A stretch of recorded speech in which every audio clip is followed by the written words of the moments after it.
Justin Fields and the Jets host Myles Garrett and Quinshon Judkins of the Browns in an AFC matchup. Now, of course, the trade deadline news, the recording of this video is on Tuesday night.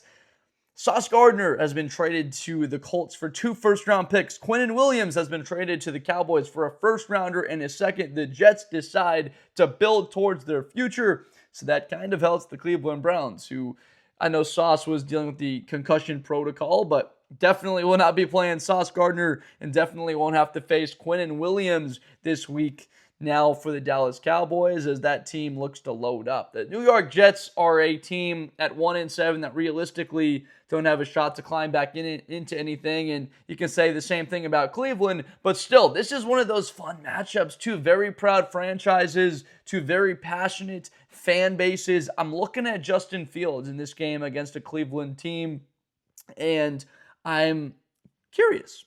What version of Justin Fields do we see? Do we see the guy that was 21 of 32 for 240 yards and a touchdown against the Bengals being efficient? Do we see a Jets offense that is pounding the football down a team's throat? Well, I don't exactly think so. Mason Graham in the middle there for Cleveland.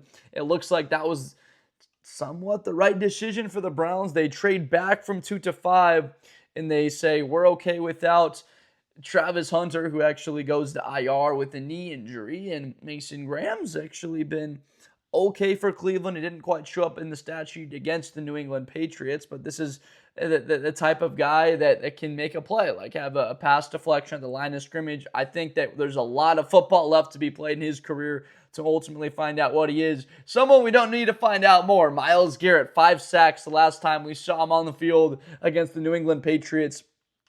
I asked about what type of Justin we'll see. I think it's one that's under duress. Myles Garrett is the best defensive player in the NFL, certainly the best edge defender, and this is a Jets offensive line that has not protected their quarterbacks well. They have given up 31 sacks on the season, and I would expect Myles Garrett to have another 2.5 type sack day. They, as a defense in Cleveland, are without a doubt a top 10 unit. It's a lot of the time on their offense that they don't have enough success. This is the 30th scoring offense in the league, only 16 points a game, a little bit less than that, and that puts a lot more pressure on their defense to be successful. And this defense, for sure, if they had a little bit more offense behind it, this could probably be a top 3 unit in the league with their pass rush and the way their secondary has played. They've got 6 picks on the season, 24 sacks. But again, they turn the football over. You compare that to the Jets, though, and it's like, my goodness, these are some incredible numbers. The Jets are last in the league in turnover differentials because they can't take the football away. No interceptions on the season.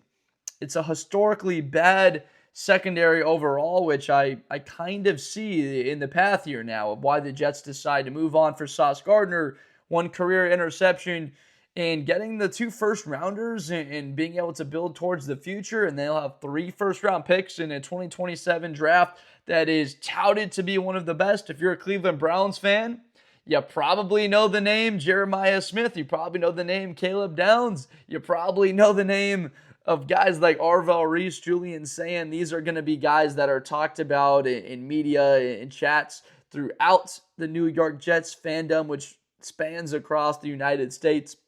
They're probably going to get 1 or 2 of those guys on their roster in the 2026 or the 2027 draft when it's all said and done. But as of their impact for this game, they unfortunately won't have any of those Columbus football players to help them out. I like Cleveland to win this game. I really like what their run game has been. There's a butt guy. Quinshon Judkins didn't run the football well against New England. That was probably his worst performance of the season. And again, an offensive line that was able to somewhat protect, and produce a okay game. Dillon Gabriel only sacked 1 time. It felt like he was under a little bit more pressure than that.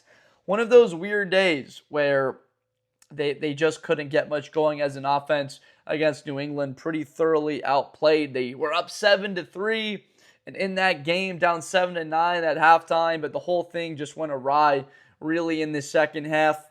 Getting all that pressure and sacking Drake May 6 times just really wasn't enough, and he still threw for 280 yards and 3 touchdowns on the day. and they gave up 177 on the ground. So this is a game between two teams that I think can result in actually a relatively medium type scoring game where neither team has the ability to pull away.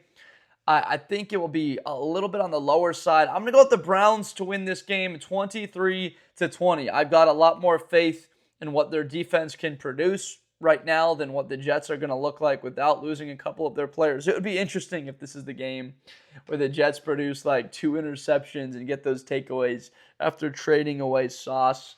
Look, I like the moves.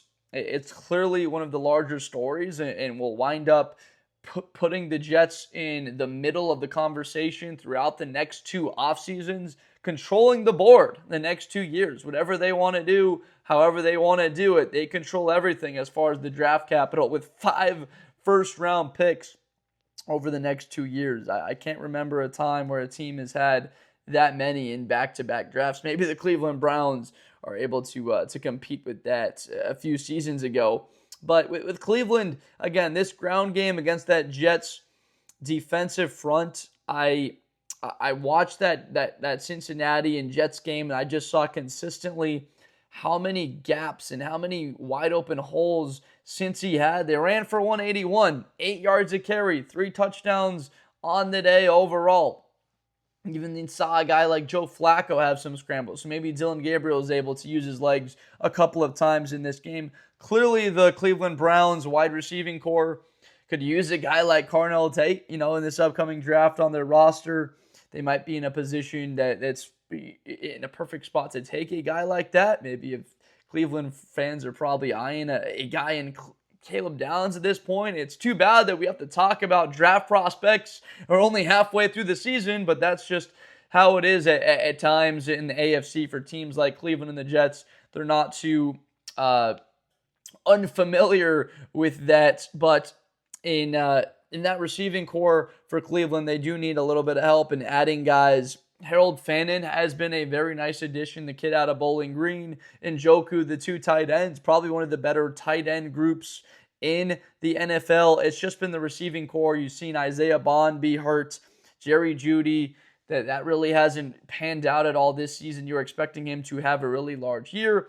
Unfortunately for both of these teams, it's been a lot of struggles. And then Garrett Wilson, a type of guy, obviously Cleveland people in Ohio know very well. His status for this game, a little bit uncertain. Haven't seen him on the field after getting injured at the end of that game against Denver. So I'm going to go with the Cleveland Browns to win this game 23-20 in tight fashion. I think at the end of the year, it actually might turn out being the team that loses this game will be better off in the sense of draft positioning, but I know fans are going to still want this game, be rooting for their squad. I thank you so much for watching. I appreciate you guys so much for the support, for the comments, engagement on these videos. I know it's tough. You got to hang in there. There is bright things on the way. Remember, the Cleveland Browns, this is a team with 2 first-round picks in the upcoming draft. They're rooting against the Jacksonville Jaguars to try and get them, hopefully, in I guess below that 20 spot, maybe a top 15 pick if they slide with a couple of games. So thank you so much for watching.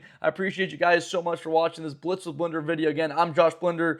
I break down and get you set for NFL and college matchups during the year, and then the offseason we do a ton of NFL draft and style content. So thank you so much for watching, and I'll see you next time. Best player in college football. That Georgia and Ohio State game, New Year's Eve, is going to be a classic. Josh Blender, hi everybody, I'm Josh Blender. To the 40, 35, 30, Espinosa to the 20.